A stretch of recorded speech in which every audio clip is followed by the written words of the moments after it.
Hi, this is Chris Okowski, and I'm going to be talking about how the person who is involved with uh, involved with somebody that has a drug problem, that has a drug addiction. Okay, and I'll give you four practical steps that'll help you to separate yourself from it in a healthy way, and draw to God so that He can give you the right perspective and be with Him during it all, and which is really important. Um, and it's going to be challenging because of the fact that drug abuse can be so harsh, and a lot of times we don't even know what they're supposed to do.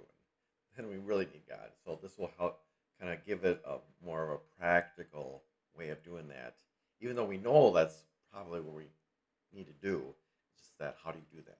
And this is the first step. So first of all is to recognize that drug abuse is rooted in abandonment. Just like all the other addictions or most of the other addictions, this is rooted in abandonment, okay?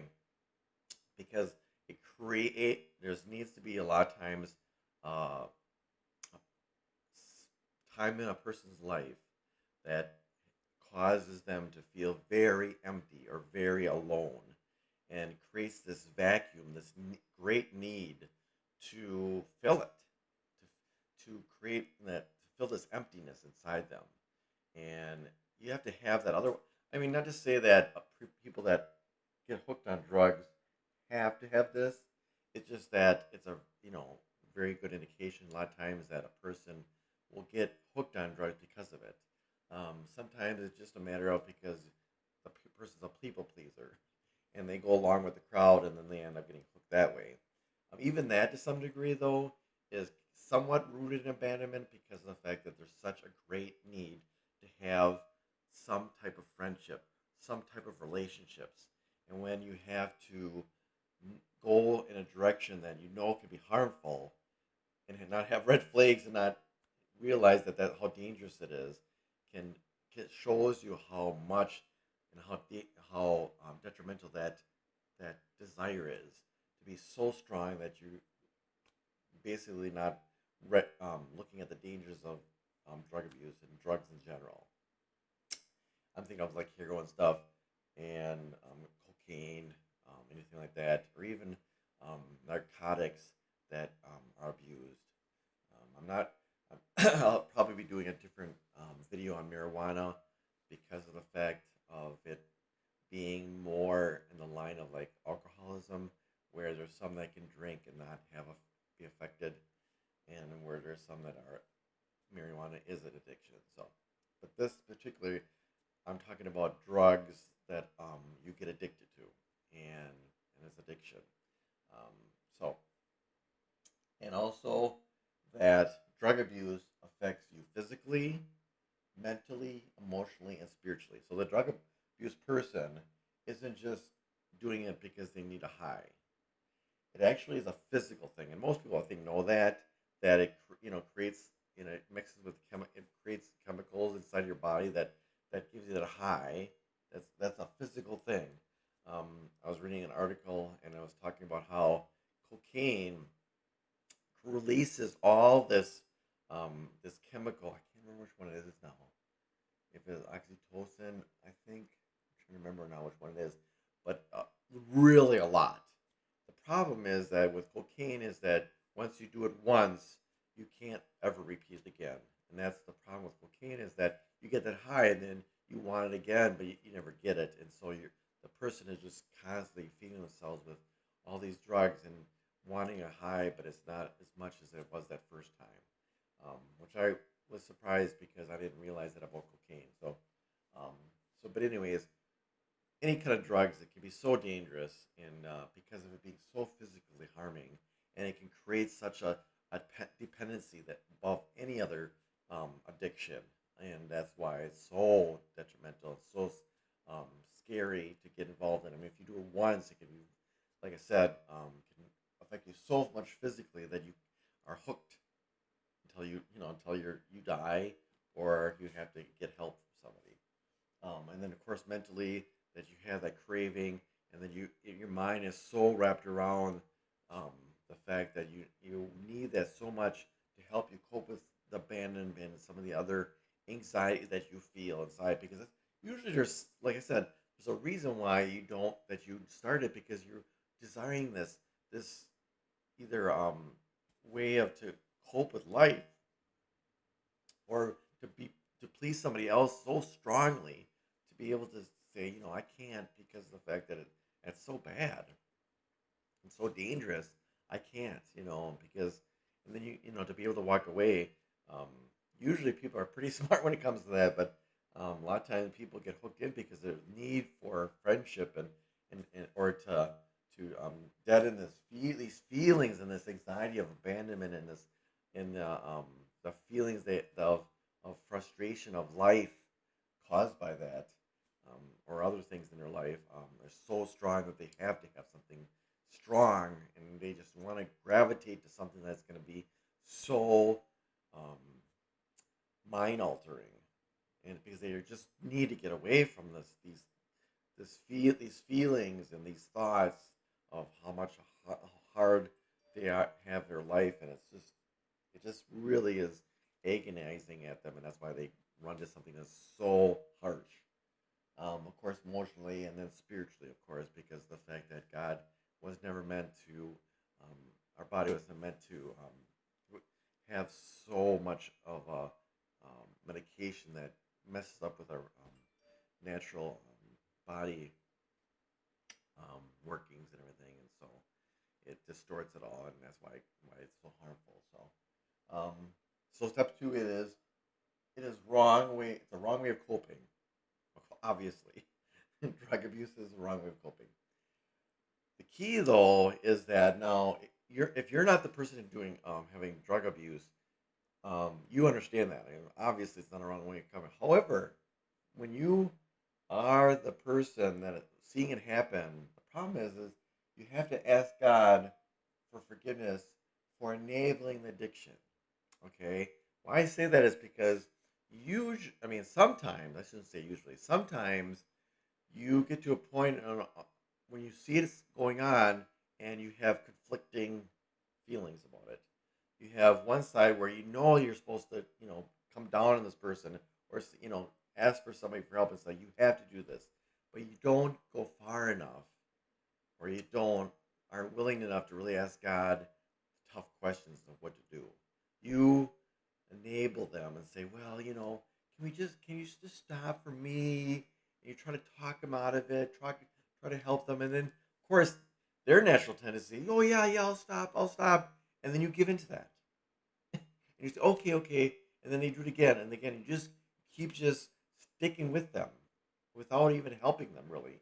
That's what enabling is that you have you're not choosing God.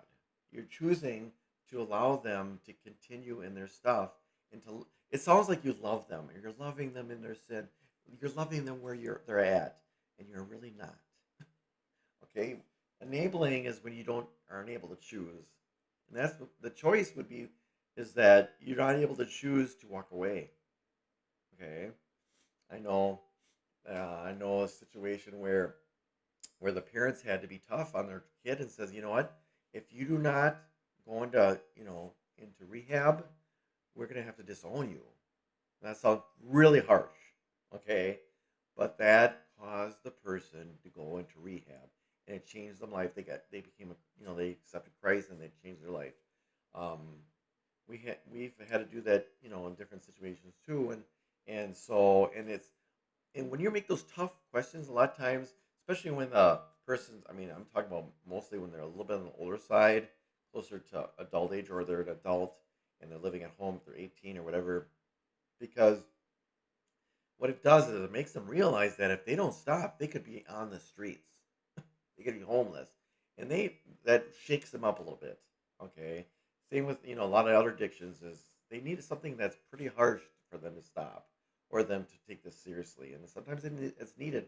That's why asking God for forgiveness and saying, God, I'm sorry that I did that is really important, because you have to break free of this enabling. Okay, that brings us to the third step, and that is ask God to show you why you enabled and the addiction, and what feelings were involved. So you want to get in touch with those feelings, and you're like, you don't want to lose the person. You you may feel like you owe the person something. You may feel like you um, love the person, or care so deeply about the person, and those feelings, just get in touch with those, and maybe get in touch with maybe some things from the past. Maybe you're like, reminds you of your parents, or maybe your friends or something, or maybe it just reminds you of your own abandonment. And you're like, oh, but I know what they're going through. It's really tough. I understand that they just have a hard time. Those feelings that you have. Ask God, what about those feelings is causing you to enable? Okay, so ask God, what's going on there. What's involved with those feelings? That's why then you can go to the fourth step and ask God to heal you in these feelings. Because what God wants to do is wants you to touch you and say, I know that you really love that person. I know that you really care about that person.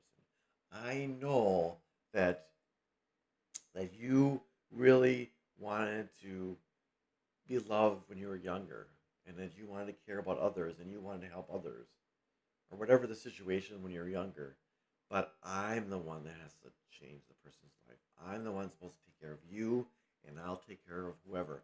You're not there to take care of anybody else. You're not. It's it's it's a it's something that God's supposed to take care of. Even as a parent, I have to choose God first. That's why Jesus says that we need to forsake our mother and brother and children for the sake of Him. Not that we don't take care of our children, is that we release them to the Lord so we can seek God wholeheartedly. And that way we can really hear His voice and make the right choices for God, and not on our own understanding, but on His supernatural um, understanding and His supernatural ways, because our heart is wicked. Our ways always seem right, but it leads to destruction a lot of times because it's fleshly, and it's very limited in its thinking. But God knows what's best for each person. Every single individual person, He knows what's best. And sometimes it goes contrary to what we think. Not according to the Bible. I mean, you don't send a person to be abused, but you may send a person into a situation where you don't realize that that things are going to turn out bad, but you're thinking, oh, like for instance, maybe you're going to send them to an uncle, and you think, oh, that uncle is, he um, wants to be involved and he wants to help out, and you find out later that he was very, physically abusive, and it was tough for the kid, and you're like, oh my gosh, God, was that the right thing? Did I do things right? But what God knows ahead of time is that sometimes He uses every single situation for His purpose, and it draws people to Him. That's why we don't look at the results. We don't look at the why sometimes. You can always question, oh, did I do the right thing? I mean, this was so bad. Maybe I did the wrong thing. That's not. That's the way we look at it. We look at each situation at the time and say, God, I'm doing this unto you. And I really God, I think I hear you tell me to do this. And know, in a very practical way, may at the time may seem right, but later on you find like, oh my gosh, I didn't expect that to happen. But in the long run, if we keep praying and seeking the Lord and God's blessing and God's direction to be forth, and always being open. I mean, if you send your kid, saying, "Oh, I feel God's directing me to this uncle," and then you're like, "Oh, something's going on.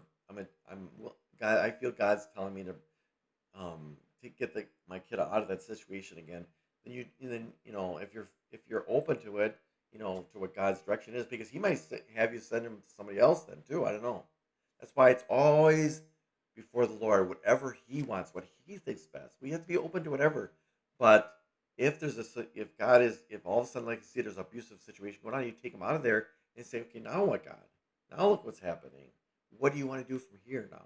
You want us to bring it back to our house, or do you want to send us somewhere else? Because God knows what's best. Like I said, sometimes children really have a hard time learning from their parents and or believing their parents. Then they start realizing that the world is wicked. And then they say, oh my gosh, Mom, Dad, I didn't realize how bad people are. It's like I really realize, I now see why it's so important to be in Christ and be with Christ because you guys are Christians and you're so loving towards me. I see that now, but they might not see it when you're living with you because they just see how harsh you can be because you're being the parent, you know. So that's why we don't know what's always best. We don't always realize we're afraid to make the hard decisions. That's why when you do ask God to heal you of these feelings, it allows you to ask God for the strength to choose His will. And that's where it gets to be hard because sometimes it means separating yourself from the child, separating yourself from the friend or the spouse or whatever. And that's sometimes really hard because you're like, but what if they don't come back? What if something bad happens to them? And then you trust the Lord. I know that's hard, because then you feel guilty. But the thing is God is in control. There's a lot of situations where God saves a person, protects a person in such a way that all of a sudden they almost die and they don't, and God miraculously gets them out of a situation, and then they see, my gosh, I almost died. I need Jesus. So what's the most important thing? Is that you save, you help them and enable them so that they stay in their addiction and then they die that way without Christ? Or are you willing to take that chance with the Lord and say, God, I'm willing to do whatever you want me to do and be directed by you. And I'm going to make the hard decisions, whatever that is, so that this person has a chance to be with you, because that's the most important thing about everything, above safety, above protection, above making sure the person is feeling loved, because it's not your job. Sad to say, it's not. I mean, now, I'm not saying that we don't love the person. I'm saying it's not your job to make sure they feel loved, because that's God's job. Okay? You cannot affect a person's feelings, a person's makeup, a person's belief system. Only God knows what's best when it comes to that, because He knows them. He knows their heart. He knows their personality. He knows their thoughts, their motives, everything, and He knows the future. And He's the power to manipulate situations, people, um, all kinds of things to make sure that they get in a place so they can come to Him. What's your job then? Listen to God, do His will, be still before Him, hear what His voice is, get the counsel from Him, and then do His will and speak His words, because He also gives us words. That's what the Holy Spirit does. And then pray. Pray that God intervene. Pray that God changes your that person's heart, that drug addiction person's heart. Pray that God protects them. All that's involved that you want to do but can't, and you pray that God helps them. Okay, you might still be involved, but you still pray, and you know that you're not the one that's gonna be able to help them in the long run. It's God. Okay, you can be a part of it, but it's God. It's not you. That's why we need to be healed, so you can be separate from some of that stuff, because it's gonna be tough to watch them go through the pain and suffering and the consequences of their bad choices. It's tough. I mean, we've been through it and it's tough. But the end result, sometimes, I mean, not always, but a lot of times, especially when you're seeking the Lord hard and really strongly, God promises to reward that. And sometimes in a lot of time, I'm not sure, I don't know a percentage, but God, a lot of times, I think, will reward that by having that person come to Christ.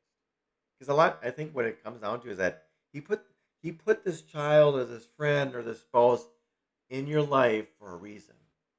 It might be just for you, but it might be for them.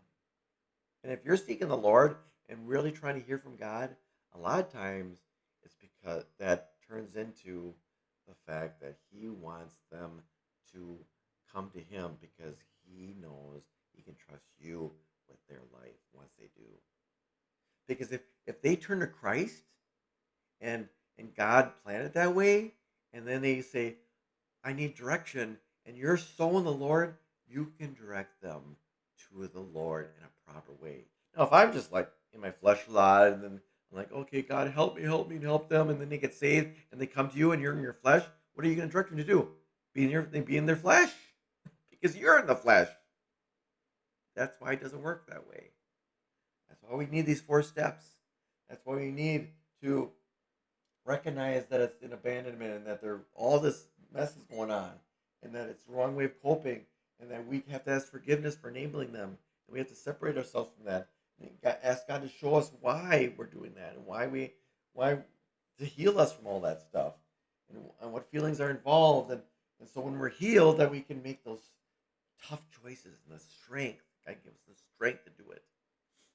So I just pray for you. Ask God to bless you and and touch you in a special way and to give you revelation on this because this is a tough one. This is one of the tougher ones, and I just ask God to really speak to you and heal you and talk to you and comfort you, counsel you, so that you may be able to withstand the struggle that this is if you're going to be involved in a person that's got drug abuse. So, God bless.